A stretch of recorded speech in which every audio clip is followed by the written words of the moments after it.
Hi everyone, welcome to Candid Talks.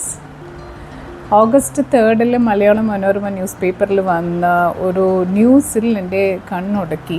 ആ heading ഇങ്ങനെയാണ്: കേരളത്തിന് വയസ്സാവുന്നു. ഇത് കേട്ടപ്പോൾ നിങ്ങൾക്ക് എന്താ തോന്നിയത്? നിലവിൽ രാജ്യത്ത് കേരളത്തിലാണ് ഏറ്റവും അധികം വയോജനങ്ങളുള്ളത്.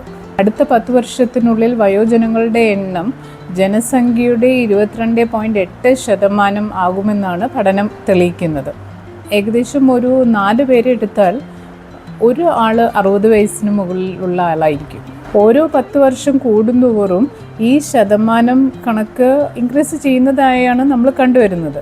നിലവിൽ കേരളത്തിലെ ജനസംഖ്യയുടെ 15% 60 വയസ്സിന് മുകളിലുള്ളവരാണ്.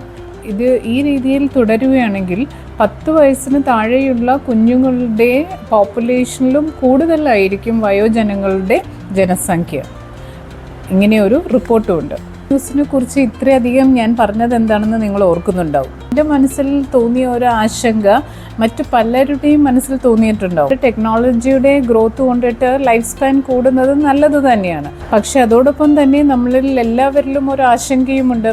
അവർക്ക് ആവശ്യമാകുന്ന എല്ലാ ഫെസിലിറ്റീസും നൽകാൻ നമ്മുടെ രാജ്യത്തിന് കഴിയുന്നുണ്ടോ, നമ്മുടെ കേരളത്തിന് കഴിയുന്നുണ്ടോ? അവർക്ക് ആവശ്യമായിട്ടുള്ള മെഡിക്കൽ അസിസ്റ്റൻസ്, അവർക്ക് ആവശ്യമായിട്ടുള്ള ഓൾഡ് ഏജ് ഹോംസ് അല്ലെങ്കിൽ കെയർ ഹോംസ്, നഴ്സിംഗ് ഹോംസ് എന്നൊക്കെ പറയുന്നത് ഗവൺമെൻറ്റിൻ്റേതാവട്ടെ നോൺ ഗവൺമെൻറ്റൽ NGOസിൻ്റെ ആവട്ടെ, അതല്ല എങ്കിൽ പ്രൈവറ്റ് മാനേജ്ഡ് ആയിട്ടുള്ള ഓൾഡ് ഏജ് ഹോംസ്, ആവശ്യത്തിലധികം ഫെസിലിറ്റീസ് അവർക്ക് വേണ്ടി ഇനിയും നമ്മൾ ഉണ്ടാക്കേണ്ടതല്ലേ? ഇതിലെ മെയിൻ ആശങ്കയെന്ന് പറഞ്ഞാൽ നമ്മളുടെ ഇന്നത്തെ കൊച്ചു കേരളത്തിൽ ഒട്ടുമിക്ക എല്ലാ വീടുകളിലും ഇപ്പോൾ പാരൻസ് മാത്രമാണുള്ളത്. കുട്ടികളെല്ലാം, യങ് ജനറേഷൻ എല്ലാവരും ഹയർ സ്റ്റഡീസിന് വേണ്ടിയിട്ട് എബ്രോഡ് പോകുന്ന ഒരു പ്രവണതയാണ് കണ്ടുവരുന്നത്. ഇപ്പോൾ ഒരു 10 വീടുകൾ എടുത്തു കഴിഞ്ഞാൽ അതിലൊരു 7 വീട്ടിലും പാരൻസ് മാത്രമായിരിക്കും ഉണ്ടാവുക. ഇപ്പോഴത്തെ മോഡേൺ ഫാമിലി സ്ട്രക്ചർ ഇങ്ങനെ ആയിക്കൊണ്ടിരിക്കെ ഈ വയോജനങ്ങളുടെ ജനസംഖ്യ വർദ്ധിക്കുന്നത് ഒരു അലാമിംഗ് ഫാക്ടർ തന്നെയാണ്. അപ്പോൾ അവർക്ക് വേണ്ടുന്ന എല്ലാ തരത്തിലുള്ള സപ്പോർട്ടും ഗവൺമെൻറ്റിൻ്റെ ഭാഗത്തുനിന്ന് ഉണ്ടാവേണ്ടതാണ്.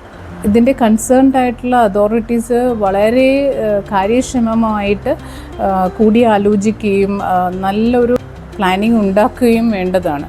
എന്നാൽ മാത്രമാണ് ഒരു അലാമിംഗ് സ്റ്റേജിലേക്ക് പോപ്പുലേഷൻ ഗ്രോത്ത്, എൽഡർലി പേഴ്സൺസിൻ്റെ പോപ്പുലേഷൻ ഗ്രോത്ത് വരുമ്പോഴേക്കും അവർക്ക് വേണ്ടുന്ന സപ്പോർട്ട് സിസ്റ്റം നമ്മുടെ കേരളത്തിൽ ഉണ്ടാവുകയുള്ളൂ. ഇപ്പോഴത്തെ ഇൻക്രീസിങ് റെസിഡൻസിൻ്റെ ഇൻകമിങ് കൊണ്ടിട്ട് ഇപ്പോഴും ഈ ഓൾഡ് ഏജ് ഹോംസിൻ്റെ എണ്ണം മതിയാകുന്നില്ല. പല വിദേശ രാജ്യങ്ങളിലും സീനിയർ സിറ്റിസൺസിന് ഇഷ്ടംപോലെ പ്രിവിലേജസ് അവൈലബിൾ ആണ്.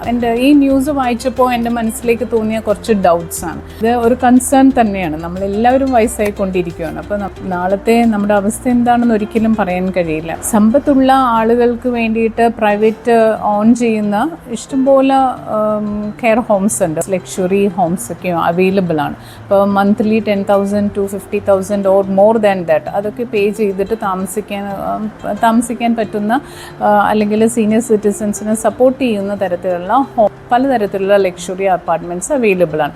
പക്ഷേ നമ്മളെപ്പോഴും അതിന് താഴെയുള്ള വയോജനങ്ങളെയും കൂടി കണക്കിലെടുക്കേണ്ടതല്ലേ? അപ്പോൾ ഗവൺമെൻറ് റൺ ചെയ്യുന്ന അല്ലെങ്കിൽ NGOs റൺ ചെയ്യുന്ന ബേസിക് കമ്മ്യൂണിറ്റീസോട് കൂടിയ കുറേ അധികം ഓൾഡ് ഏജ് ഹോംസ് ഇനിയും വരാനുണ്ട്. എന്നാൽ മാത്രമാണ് നിരാശ്രയരായിട്ടുള്ള ആലംബഹീനരായിട്ടുള്ള വയോജനങ്ങളെ നമുക്ക് സംരക്ഷിക്കാൻ പറ്റുകയുള്ളൂ. ഈ പത്രവാർത്ത വായിച്ചപ്പോൾ എനിക്ക് തോന്നിയ ആശങ്ക ഞാൻ ഷെയർ ചെയ്തതാണ്. നിങ്ങൾക്ക് എന്ത് തോന്നുന്നു? കമൻറ്റ് ചെയ്യണേ. So see you in the next video. By.